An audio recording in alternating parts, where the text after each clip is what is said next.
Ada momen dalam hidup ketika kamu duduk di sebuah ruangan, mendengarkan seseorang berbicara kepadamu, dan kamu menyadari satu hal yang sangat jelas, bahwa orang di depanmu sama sekali tidak mengenalmu. Bukan karena mereka tidak pernah melihatmu. Mereka melihatmu setiap hari. Selama 3 tahun, 5 hari seminggu, 8 jam sehari, atau lebih tepatnya, 12 jam sehari karena kamu selalu yang pertama datang dan terakhir pulang. Tapi mereka tidak pernah benar-benar melihatmu. Dan momen itu datang kepadaku di sebuah ruangan kecil berlantai 2, dengan kaca besar yang menghadap ke lantai kantor di bawah, pada suatu Jumat sore di bulan November. Pak Hendra, atasanku, manajerku, orang yang selama 3 tahun aku jadikan acuan tentang bagaimana seharusnya seorang pemimpin bekerja, duduk di seberang mejanya dengan map berwarna biru di tangannya. Dan dengan nada yang sama seperti orang memesan kopi, dia berkata, "Mulai bulan depan, gajimu akan disesuaikan. Kami memutuskan untuk memotong kompensasimu sebesar 50%. 50%. Setengah dari gajiku. Hilang. Dalam satu kalimat. Dari mulut seseorang yang, 2 bulan sebelumnya, mengirimkan email ke seluruh tim yang menyebutku sebagai tulang punggung departemen. Dan yang tidak dia ketahui, yang tidak akan pernah dia duga dalam sejuta kemungkinan, adalah bahwa tepat 3 hari sebelum pertemuan itu, aku sudah menandatangani kontrak kerja dengan perusahaan lain. Ini adalah ceritaku. Dan aku ingin kalian duduk sebentar dan mendengarkannya sampai habis. Namaku Raka. Aku bukan orang yang terlahir dengan jalan yang mudah. Bapakku adalah seorang sopir angkot yang bekerja dari subuh sampai malam untuk menghidupi aku dan 2 adikku. Ibuku menjual kue basah setiap pagi di depan rumah, bangun jam 3 dini hari, menguleni adonan, menggoreng, mengemas, semuanya dilakukan sebelum matahari benar-benar terbit. Aku tumbuh dalam rumah di mana kata "cukup" adalah sebuah pencapaian, bukan sebuah titik awal. Di mana sukses bukan berarti punya mobil mewah atau rumah besar, tapi berarti tidak ada tagihan yang jatuh tempo tanpa bisa dibayar. Aku belajar nilai kerja keras bukan dari buku motivasi atau seminar mahal. Aku belajarnya dari melihat punggung bapakku yang membungkuk setiap malam ketika dia pulang, dari melihat tangan ibuku yang kasar dan melepuh karena panas minyak goreng. Jadi ketika aku masuk kuliah dengan beasiswa, satu-satunya jalan yang bisa aku tempuh untuk bisa kuliah, aku tidak pernah menyanyiakan 1 hari pun. Aku belajar lebih keras dari siapapun. Aku mengambil kerja sampingan sebagai tutor privat untuk menutup biaya hidup yang tidak tercakup beasiswa. Aku tidur rata-rata 5 jam semalam selama 4 tahun. Dan ketika aku lulus dengan predikat yang cukup baik dan mendapat tawaran kerja di sebuah perusahaan konsultan bisnis menengah, aku merasa seperti semua kerja keras itu akhirnya mulai terbayar. Namanya PT Mitra Solusi Andalan. Perusahaan yang cukup dikenal di industri dengan klien-klien dari berbagai sektor. Bukan perusahaan Fortune 500, tapi cukup bergengsi untuk ukuran fresh graduate sepertiku. Dan aku masuk dengan semangat yang penuh. Dengan keyakinan bahwa jika aku bekerja keras, jika aku memberikan yang terbaik, jika aku membuktikan nilainya, maka hasilnya pasti akan sebanding. Itu adalah keyakinan pertama yang perlahan-lahan dihancurkan oleh kenyataan. Tahun pertama berjalan dengan baik, atau setidaknya, aku pikir begitu. Aku masuk sebagai analis junior di Departemen Strategi Bisnis. Tugasku adalah mengumpulkan data, membuat laporan, membantu menyiapkan presentasi untuk klien. Pekerjaan entry level yang wajar. Aku tidak mengeluh. Aku mengerjakannya dengan sepenuh hati. Yang membedakanku dari rekan-rekan sejawatku adalah, aku tidak pernah berhenti di batas job description. Ketika laporanku sudah selesai, aku tidak langsung pulang. Aku menawarkan diri untuk membantu rekan lain. Aku belajar tools baru di luar jam kerja. Aku membaca laporan industri setiap malam bukan karena diminta, tapi karena aku ingin benar-benar menguasai bidangku. Pak Hendra memperhatikan ini. Dia adalah kepala Departemen Strategi, pria berusia awal 40-an, selalu berpenampilan rapi, berbicara dengan diksi yang terukur. Dia punya aura seorang pemimpin yang percaya diri. Dan di bulan ketiga, dia mulai memberiku proyek-proyek tambahan di luar tugasku yang normal. Raka, kamu tangani analisis kompetitor untuk klien ini ya? Raka, tolong review proposal sebelum aku presentasikan. Raka, kamu ikut meeting dengan klien besok. Aku mengiyakan semuanya dengan senang hati, karena aku pikir ini adalah bentuk kepercayaan bahwa aku sedang dipersiapkan untuk sesuatu yang lebih besar. Dan mungkin di awal memang begitu. Tapi ada sesuatu yang tidak aku sadari pada saat itu, sesuatu yang baru bisa aku lihat dengan jelas bertahun-tahun kemudian, bahwa batas antara diberi kepercayaan dan dieksploitasi kadang sangat tipis.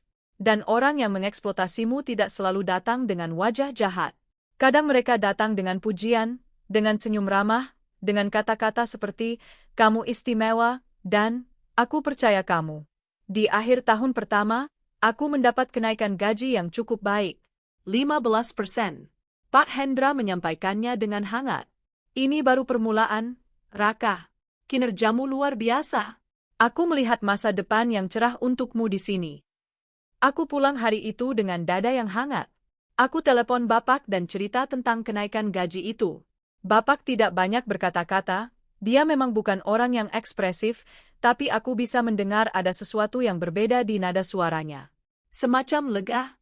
"Baguslah, Nak. Kerja yang baik." 4 kata.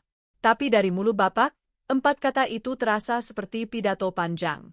Tahun kedua, intensitas pekerjaanku meningkat drastis. Pak Hendra mulai membawa namaku ke hadapan klien-klien besar. Aku menjadi semacam orang kepercayaannya, yang diandalkan untuk mengerjakan analisis-analisis paling kompleks, yang diajak ke pertemuan-pertemuan penting, yang namanya selalu disebutkan ketika ada pujian dari klien. Tapi ada satu hal yang aneh. Namaku disebut ketika ada pujian, tapi ketika ada presentasi besar, ketika ada pengambilan keputusan strategis, ketika ada momen-momen yang benar-benar bisa mengangkat profil seseorang di dalam perusahaan, yang muncul di depan adalah Pak Hendra. Aku yang mengerjakan analisisnya. Aku yang menulis rekomendasinya. Aku yang membangun argumennya dari nol. Tapi Pak Hendra yang berdiri di depan ruang rapat, menghadap direktur dan klien, mempresentasikan semuanya seolah itu adalah pemikirannya sendiri. Awalnya aku tidak mempermasalahkan ini. Aku pikir, wajar, dia adalah kepala departemen. Tugasku memang mendukung, bukan tampil. Aku masih junior. Ini adalah cara kerja dunia korporat. Tapi lama-lama, aku mulai memperhatikan pola yang lebih dalam. Ada sebuah proyek besar di pertengahan tahun kedua, klien dari sektor perbankan yang sedang menghadapi tantangan transformasi digital. Proyek ini, jika berhasil, bisa menjadi salah satu referensi terpenting dalam portofolio perusahaan. Pak Hendra menugaskanku sebagai lead analyst. Bukan karena dia percaya padaku sepenuhnya, aku tahu sekarang, tapi karena dia tahu bahwa jika proyek ini berjalan baik, dia akan dapat kredit.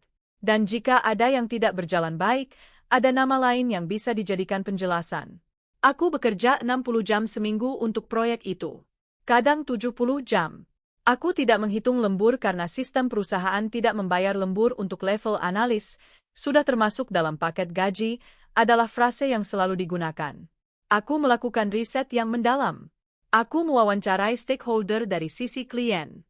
Aku membangun model analisis yang, jika aku katakan sendiri, adalah salah satu pekerjaan paling solid yang pernah aku hasilkan.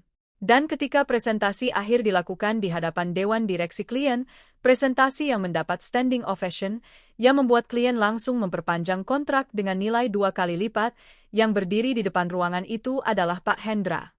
Aku duduk di baris belakang. Bukan sebagai presenter. Sebagai dukungan teknis, istilah yang dia gunakan ketika memperkenalkanku kepada klien. Setelah pertemuan itu, Direktur Utama perusahaan klien menepuk bahu Pak Hendra dan berkata, "Luar biasa, Pak Hendra. Tim Anda benar-benar terbaik." Dan Pak Hendra tersenyum dan menjawab, "Terima kasih. Memang itulah yang selalu kami upayakan." Kami, bukan nama siapapun yang spesifik. Hanya, kami, yang kabur dan tidak jelas. Aku diam. Aku tersenyum ketika ada yang melihatku. Dan aku menelan sesuatu yang berat di tenggorokanku dalam perjalanan kembali ke kantor. Beberapa minggu setelah proyek itu selesai, ada evaluasi kinerja tengah tahun. Ini adalah pertemuan 4 mata antara aku dan Pak Hendra, di mana dia akan memberikan penilaian atas pekerjaanku. Aku masuk ke ruangannya dengan ekspektasi yang, jika aku jujur, cukup tinggi. Proyek perbankan itu baru saja selesai dengan sukses besar. Reputasi departemen terangkat. Klien senang. Kontrak diperpanjang dengan nilai signifikan. Raka, kata Pak Hendra setelah membuka map di tangannya, secara keseluruhan kinerjamu memuaskan. Kamu pekerja keras, itu tidak diragukan. Aku mengangguk. Menunggu. Tapi ada beberapa area yang masih perlu berkembang. Kamu masih kurang dalam hal eksekutif presence. Kemampuan komunikasimu di depan klien senior perlu dipoles. Dan ada beberapa keputusan analitis di proyek terakhir yang, dari perspektif strategis, perlu lebih dipertajam. Aku terdiam sejenak. Keputusan analitis yang mana, Pak? Pak Hendra menggeser-geser halaman di mapnya. Misalnya, rekomendasi tentang roadmap transformasi fase kedua. Ada beberapa poin yang kurang mempertimbangkan faktor risiko regulasi. Aku ingat dengan jelas rekomendasi itu. Aku yang menulisnya. Dan aku juga ingat bahwa sebelum presentasi, aku sudah memasukkan analisis risiko regulasi yang cukup komprehensif, tapi Pak Hendra yang memintaku untuk menyederhanakan bagian itu karena klien tidak suka terlalu banyak disclaimer. Aku menarik napas pelan. Pak, kalau boleh saya klarifikasi, analisis risiko regulasi sebenarnya sudah ada di draft awal saya. Tapi di revisi terakhir, bagian itu disederhanakan atas arahan. Raka? Pak Hendra memotongku dengan nada yang lembut tapi tegas. Tidak perlu mencari alasan. Ini bukan tentang siapa yang salah. Ini tentang bagaimana kamu berkembang ke depannya. Aku diam. Karena aku tahu, dan dia tahu, bahwa apa yang baru saja terjadi bukan tentang pengembangan profesional. Itu tentang memastikan bahwa jika ada yang tidak sempurna dalam proyek itu, ada nama yang bisa dijadikan catatan. Dan nama itu bukan namanya. Aku keluar dari ruangan itu dengan perasaan yang berat tapi juga dengan sesuatu yang baru mulai tumbuh di dalam dadaku. Sesuatu yang kecil tapi keras, seperti biji yang mulai retak dari dalam. Sesuatu yang bernama kesadaran. Aku mulai memperhatikan lebih banyak hal setelah itu. Aku perhatikan bahwa setiap kali ada proyek besar yang berhasil, nama Pak Hendra yang paling banyak disebutkan dalam email apresiasi dari manajemen. Nama-nama analis di bawahnya, termasuk aku, mungkin ada di satu baris di bagian bawah sebagai tim pendukung. Aku perhatikan bahwa ketika ada klien baru yang datang, Pak Hendra selalu mempresentasikan dirinya dengan menyebut pencapaian-pencapaian yang, jika aku telusuri, adalah hasil kerja timnya, tapi tidak pernah dengan menyebut nama siapapun secara spesifik. Aku perhatikan bahwa ketika ada rapat strategis di level manajemen atas, rapat yang sebenarnya relevan dengan pekerjaan yang aku lakukan, aku tidak pernah diajak. Bukan karena aku tidak kompeten, tapi karena keberadaanku di sana mungkin akan membuat pertanyaan tentang siapa yang sebenarnya menghasilkan analisis-analisis itu. Dan aku perhatikan, ini yang paling menyakitkan, bahwa beberapa ide yang aku ajukan dalam diskusi internal, yang pada saat itu tidak mendapat respons dari Pak Hendra, kemudian muncul kembali beberapa minggu atau bulan kemudian dalam bentuk inisiatif baru yang dipresentasikannya kepada manajemen. Bukan sekali, bukan 2 kali, berkali-kali. Memasuki tahun ketiga, ada sesuatu yang berubah dalam diriku. Aku masih bekerja keras, itu tidak pernah berubah, karena kerja keras sudah terlalu mendarah daging dalam DNA-ku untuk bisa dimatikan begitu saja. Tapi cara aku melihat semuanya berubah. Aku mulai mendokumentasikan pekerjaan-pekerjaanku dengan lebih sistematis. Bukan karena paranoid, atau mungkin sedikit, tapi karena aku mulai menyadari bahwa jejak digital dan tertulis dari kontribusimu adalah satu-satunya hal yang benar-benar milikmu di dunia korporat. Aku mulai membangun relasi di luar departemenku. Bukan dengan cara yang manipulatif, hanya dengan menjadi kolega yang baik, membantu orang lain ketika bisa, hadir dalam momen-momen yang penting. Secara tidak langsung, namaku mulai dikenal di beberapa departemen lain. Dan aku mulai, dengan sangat hati-hati, sangat diam-diam, memperbarui portofolio profesionalku. Mendokumentasikan proyek-proyek yang pernah aku kerjakan, metodologi yang aku gunakan, hasil yang dicapai. Mempersiapkan diri untuk kemungkinan yang belum aku sebut dengan nama yang jelas, tapi sudah mulai aku rasakan sebagai keniscayaan. Rekan kerjaku, Dimas, adalah satu-satunya orang yang sedikit tahu tentang kegelisahanku. Kami sering makan siang bersama, dan dalam satu percakapan di warung nasi Padang dekat kantor, aku menceritakan beberapa hal yang sudah lama aku pendam. Lo sadar enggak, kata Dimas sambil menyendok gulai, bahwa hampir semua proyek besar di departemen kita dalam 2 tahun terakhir, analisisnya dikerjain lo. Aku tahu. Dan lo juga sadar bahwa di mata manajemen atas, semua itu dianggap pencapaian Pak Hendra. Aku tahu itu juga. Dimas meletakkan sendoknya dan menatapku. Terus lo mau sampai kapan? Aku tidak langsung menjawab. Aku melihat keluar jendela warung, ke jalanan yang ramai dengan kendaraan, dan berpikir tentang pertanyaan itu. Aku belum tahu, tapi aku sedang memikirkan sesuatu. Sesuatu yang aku pikirkan itu mulai menjadi konkret ketika aku menerima sebuah pesan LinkedIn dari seseorang bernama Mbak Tari, Head of Strategi di sebuah perusahaan teknologi yang sedang berkembang pesat. Pesannya singkat, "Halo Raka, kami menemukan profil Anda dan beberapa referensi tentang pekerjaan Anda dari kolega bersama. Apakah Anda terbuka untuk sebuah percakapan?" Aku membaca pesan itu 3 kali sebelum membalas. Percakapan pertama dengan Mbak Tari berlangsung lewat video call selama 1 jam. Dia bertanya banyak hal, bukan hanya tentang pengalaman kerjaku, tapi tentang cara berpikirku, tentang bagaimana aku mendekati masalah yang kompleks, tentang visi profesional jangka panjangku. Dan untuk pertama kali dalam waktu yang sangat lama, aku merasa bahwa pertanyaan-pertanyaan yang diajukan kepadaku benar-benar ingin menggali siapa aku, bukan siapa yang aku wakili atau siapa yang menugaskanku. Setelah percakapan itu, ada sesuatu yang hangat dan asing di dadaku. Sesuatu yang lama tidak aku rasakan dalam konteks pekerjaan. Dihargai. Proses rekrutmen itu berlangsung selama sekitar 6 minggu. Ada beberapa tahap wawancara, ada studi kasus yang harus aku kerjakan, ada pertemuan dengan beberapa anggota tim senior. Semuanya aku jalani dengan penuh persiapan dan dengan kerahasiaan yang ketat. Tidak ada seorang pun di kantor yang tahu, termasuk Dimas. Sementara itu, pekerjaan sehari-hariku tetap aku jalani seperti biasa. Tidak ada perubahan dalam kualitas kerja, tidak ada penurunan komitmen.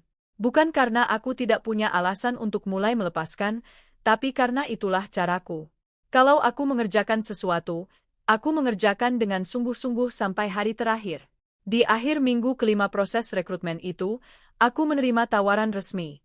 Offer letter dengan posisi senior strategi analis, 1 level di atas posisiku saat ini, dengan gaji yang hampir 2 kali lipat dari yang aku terima di PT Mitra Solusi Andalan. 2 kali lipat. Aku membaca angka itu berulang-ulang. Bukan karena tidak percaya, tapi karena tiba-tiba aku menyadari betapa jauh selama ini aku diunderpay untuk kontribusi yang aku berikan. Aku menandatangani offer letter itu pada hari Selasa. Hari Jumat di minggu yang sama, aku dipanggil ke ruangan Pak Hendra untuk review tahunan. Aku masuk ke ruangannya dengan langkah yang tenang. Lebih tenang dari yang pernah aku rasakan sebelumnya ketika menghadapi pertemuan dengan dia. Dan aku tahu persis mengapa.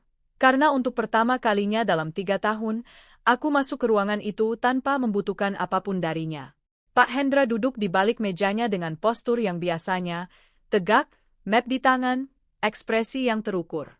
Dia memulai dengan basa-basi standar, menanyakan kabar, membicarakan perkembangan umum perusahaan. Dan kemudian dia membuka mapnya.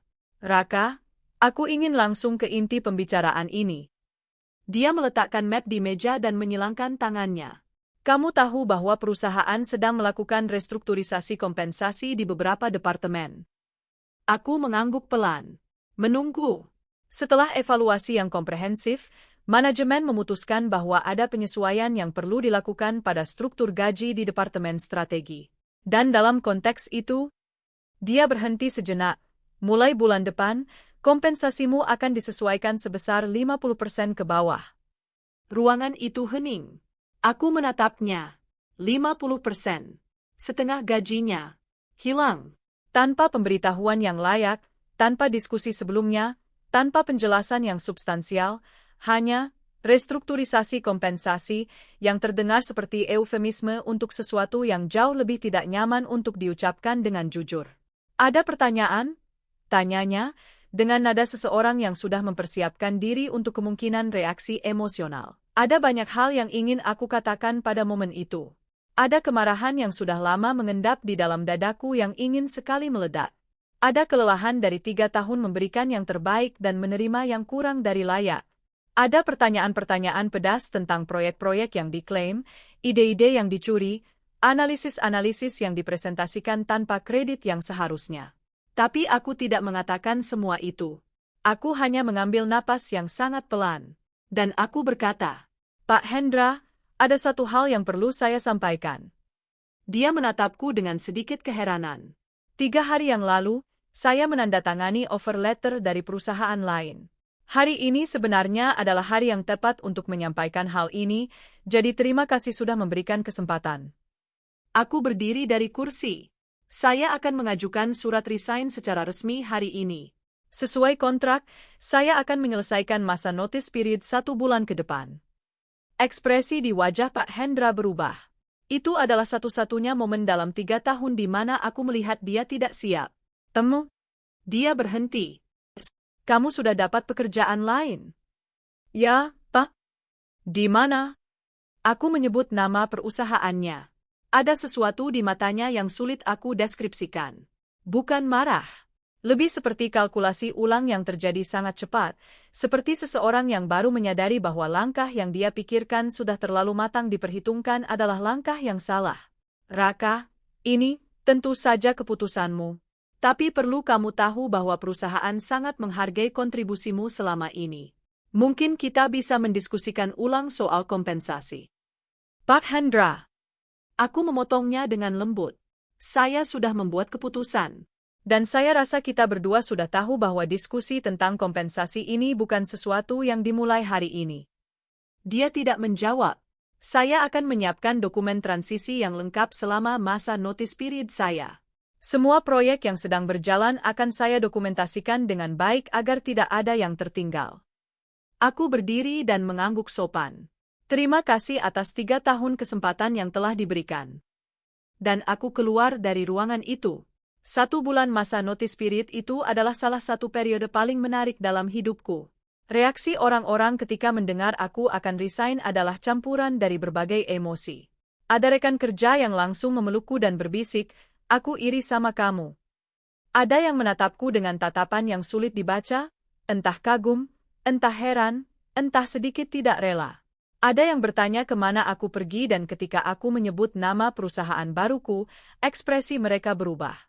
Pak Hendra, selama sebulan itu, bersikap berbeda padaku. Dia tidak lagi memberi instruksi dengan nada yang biasanya. Dia lebih hati-hati dalam berkomunikasi denganku.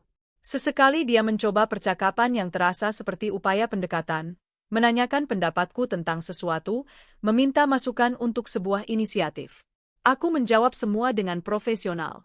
Tidak ada kepahitan yang aku tunjukkan. Tidak ada sindiran halus. Tidak ada drama. Karena aku sudah belajar bahwa cara paling kuat untuk merespons seseorang yang meremehkanmu bukanlah dengan berteriak atau membuktikan kemarahanmu, tapi dengan menunjukkan bahwa hidupmu berjalan dengan baik tanpa mereka. Dan bahwa kamu sudah melangkah jauh ke depan sementara mereka masih sibuk memikirkan cara untuk mengendalikanmu. Di hari terakhirku, beberapa rekan kerja mengadakan acara perpisahan kecil di pantry kantor. Ada kue, ada ucapan-ucapan yang tulus, ada foto bersama. Pak Hendra hadir sebentar, memberikan salam perpisahan yang formal. Dan ketika aku akhirnya meninggalkan gedung kantor itu untuk terakhir kalinya, dengan tas berisi barang-barang personal yang sudah aku kemas pagi-pagi, aku berdiri sejenak di depan pintu utama. Aku tidak merasakan kemenangan yang dramatis. Aku tidak merasakan kelegaan yang meledak-ledak. Yang aku rasakan lebih seperti kejernihan. Seperti seseorang yang sudah lama berjalan dalam kabut dan tiba-tiba menemukan langkah yang membawa mereka ke tempat yang lebih terang. 6 bulan di perusahaan baru mengubah banyak hal dalam cara aku memandang diri sendiri dan karir. Di sini, namaku disebut. Bukan sebagai tim pendukung, tapi sebagai orang yang mengerjakan analisis ini, yang merekomendasikan strategi itu, yang memimpin penelitian tersebut. Di sini, ketika aku punya ide dalam diskusi, ide itu direspons, dikritisi jika perlu, dikembangkan jika memungkinkan, tapi tidak diabaikan dan tidak muncul kembali minggu depan dengan nama orang lain. Di sini, ada manajerku yang bernama Pak Andi, orang yang cara kepemimpinannya adalah kebalikan dari Pak Hendra. Bukan pemimpin yang menyerap kontribusi timnya, tapi pemimpin yang memperkuat tim dan membuat nama-nama di dalam timnya bersinar. Dalam pertemuan pertamaku dengannya, Dia berkata sesuatu yang sederhana tapi terasa seperti tamparan lembut di wajahku. Raka, di sini tidak ada yang namanya analis yang bekerja di balik layar. Semua orang mendapat kredit atas apa yang mereka hasilkan. Itu bukan kebijakan, itu prinsip. Aku menatapnya sejenak sebelum mengangguk. Dan aku harus menahan sesuatu yang naik ke mataku. Karena aku tiba-tiba menyadari betapa laparnya aku selama ini akan hal sesederhana itu, pengakuan yang tulus atas pekerjaan yang aku lakukan. Setahun setelah aku bergabung dengan perusahaan baru, ada sebuah konferensi industri tahunan yang cukup besar. Aku hadir sebagai salah satu pembicara, sesuatu yang tidak pernah terjadi selama 3 tahun aku di perusahaan lama. Dan di konferensi yang sama, dari kejauhan, aku melihat Pak Hendra. Dia hadir sebagai peserta, bukan pembicara. Kami bertatap mata sejenak dari kejauhan. Dia mengangguk.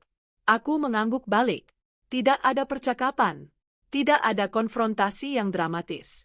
Hanya 2 anggukan singkat yang mengatakan lebih banyak dari ratusan kata yang mungkin bisa diucapkan. Aku naik ke podium beberapa menit kemudian dan menyampaikan presentasiku tentang metodologi strategi transformasi digital, metodologi yang sebagian besar aku bangun dari pengalaman dan riset mandiriku selama bertahun-tahun, yang kini aku perkenalkan kepada audiens industri atas nama diriku sendiri dan perusahaan baruku. Dan di akhir sesi, ketika beberapa peserta menghampiriku untuk bertanya lebih lanjut, aku melihat dari sudut mata bahwa Pak Hendra sudah tidak ada di ruangan itu. Ada satu telepon yang sangat berkesan yang aku terima beberapa bulan setelah konferensi itu. Dari Dimas, rekan kerjaku dulu yang masih bertahan di PT Mitra Solusi Andalan. Bro, katanya tanpa basa-basi, Pak Hendra baru saja dicopot dari posisinya. Aku terdiam sejenak. Apa? Ternyata beberapa klien besar mulai komplain soal kualitas deliverables sejak kamu keluar. Ada proyek yang gagal deadline, ada analisis yang dianggap tidak akurat oleh klien. Manajemen atas mulai mempertanyakan. Dimas berhenti sejenak. Dan ternyata, beberapa orang di manajemen baru menyadari bahwa selama ini sebagian besar pekerjaan substansial di departemen itu dikerjakan oleh tim analis, bukan oleh Pak Hendra sendiri. Aku tidak berkata apa-apa untuk beberapa detik. Lo seneng dengernya? Tanya Dimas. Aku merenungkan pertanyaan itu dengan jujur. Dan jawabannya mengejutkan aku sendiri. Tidak terlalu, kataku akhirnya. Yang aku rasakan lebih ke validasi. Bukan soal dia jatuh. Tapi soal fakta bahwa apa yang aku tahu selama ini, tentang kontribusiku yang sebenarnya, ternyata memang nyata. Bukan lebay. Bukan terlalu sensitif. Dimas tertawa pelan. Kamu sudah jauh banget dari orang yang dulu cerita ke aku soal merasa stuck. Iya, kataku. Jauh sekali. Bapakku meninggal dunia 2 tahun setelah aku pindah ke perusahaan baru. Serangan jantung mendadak, di usianya yang 62 tahun. Usia yang seharusnya masih cukup muda untuk menikmati sedikit lebih banyak hal dalam hidup. Di antara rasa duka yang menghantam dengan sangat keras, ada satu hal yang membuatku sedikit bisa bernapas. Bapak sempat melihatku berdiri di atas kakiku sendiri. Sempat melihat anaknya dipanggil sebagai pembicara di sebuah konferensi yang fotonya sempat aku tunjukkan kepadanya. Sempat merasakan bahwa anaknya tidak lagi hanya bisa membayar tagihan, tapi benar-benar sedang membangun sesuatu. Di pemakaman, setelah semua tamu pulang dan hanya tersisa aku, ibu, dan 2 adikku, ibu memegangku tanganku dan berkata, "Bapakmu bangga sekali sama kamu." Dia tidak banyak bilang, tapi aku tahu. Aku mengangguk. Dan untuk pertama kalinya sejak kabar itu datang, aku menangis dengan sungguh-sungguh. Bukan hanya karena kehilangan bapak, tapi karena aku tiba-tiba teringat semua momen di mana aku hampir menyerah, hampir membiarkan sistem yang tidak adil itu mendefinisikanku, hampir percaya bahwa mungkin aku memang tidak lebih dari pendukung yang tidak perlu dilihat. Tapi aku tidak menyerah. Dan sekarang aku berdiri di sini. Kalau ada yang ingin aku bagikan dari semua ini, dari 3 tahun di bawah atasan yang mengambil lebih dari yang seharusnya, dari momen ketika gajinya dipotong setengah tepat ketika aku sudah punya kaki untuk melangkah pergi, dari semua kebisuan yang aku pilih dan semua kepahitan yang aku olah menjadi bahan bakar, ada beberapa hal. Yang pertama, diam bukan berarti menyerah. Selama 3 tahun itu, aku tidak berteriak, aku tidak mengancam, aku tidak membuat drama. Banyak yang mungkin melihatku dan berpikir bahwa aku pasif, bahwa aku tidak berani membela diri. Tapi di dalam kediaman itu, ada sebuah proses yang terus berjalan. Proses membangun diri, mendokumentasikan nilai, mempersiapkan exit yang tidak terlihat oleh siapapun sampai waktunya tiba. Kadang respons terkuat terhadap ketidakadilan bukan kemarahan yang meledak, tapi persiapan yang sunyi dan konsisten. Yang kedua, nilai dirimu tidak ditentukan oleh orang yang mengakuinya. Selama bertahun-tahun, aku terbiasa mengukur validitas kontribusiku dari seberapa banyak kredit yang aku terima. Dan karena kredit itu seringkali tidak datang, ada bagian dari aku yang mulai bertanya-tanya, mungkin memang pekerjaanku tidak seberharga yang aku pikir? Itu adalah bisikan yang berbahaya. Dan aku harus belajar, dengan susah payah, bahwa nilai sebuah kontribusi tidak berkurang hanya karena orang yang menerimanya tidak mengakuinya dengan jujur. Pekerjaanmu tetap bernilai meski tidak ada yang menyebut namamu dalam presentasi. Idemu tetap bagus meski orang lain yang mendapat tepuk tangan ketika mempresentasikannya. Kemampuanmu tetap nyata meski tidak ada plakat penghargaan di dindingmu. Yang ketiga, dan ini yang paling penting, jangan pernah membiarkan ketidaknyamanan hari ini membuatmu lupa untuk membangun jalan keluarmu. Ketika kamu berada dalam situasi yang tidak adil, di pekerjaan, dalam hubungan, dalam lingkungan apapun, ada dua respons yang paling umum. Yang pertama adalah diam dan menelan semuanya sampai meledak. Yang kedua adalah bereaksi dengan impulsif dan membakar semua jembatan. Tapi ada respons ketiga yang jarang dibicarakan karena tidak sedramatis dua yang pertama, membangun jembatan baru secara diam-diam sambil tetap berdiri dengan bermartabat di atas jembatan lama. Itu yang aku lakukan. Dan itu yang, pada akhirnya, memberikanku kekuatan untuk berdiri di ruangan Pak Hendra pada hari itu, tidak dengan kemarahan, tidak dengan tangisan, tidak dengan kata-kata yang menyakiti, tapi dengan ketenangan seseorang yang sudah tahu kemana dia akan melangkah. Hari ini aku menulis ini dari meja kerjaku di kantor baru. Kantor yang lebih baik, dengan tim yang lebih baik, dengan pemimpin yang percaya bahwa kepemimpinan sejati adalah tentang membuat orang lain bersinar, bukan menyerap cahaya mereka. Di dinding di sebelah mejaku ada sebuah foto kecil, foto bapakku, diambil di hari ulang tahunnya yang terakhir.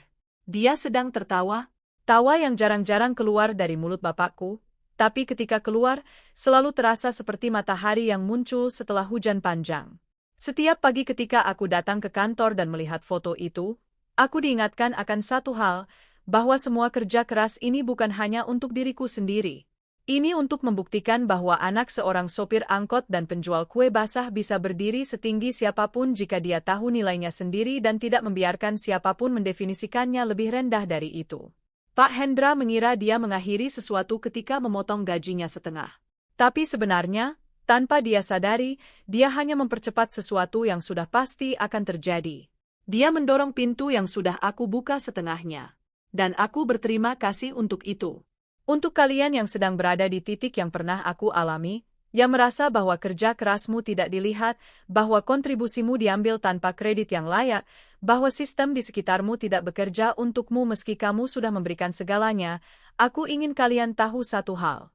Diam-diam membangun jalanmu keluar bukanlah pengecut. Itu adalah kebijaksanaan. Tidak semua pertempuran harus dimenangkan dengan konfrontasi frontal.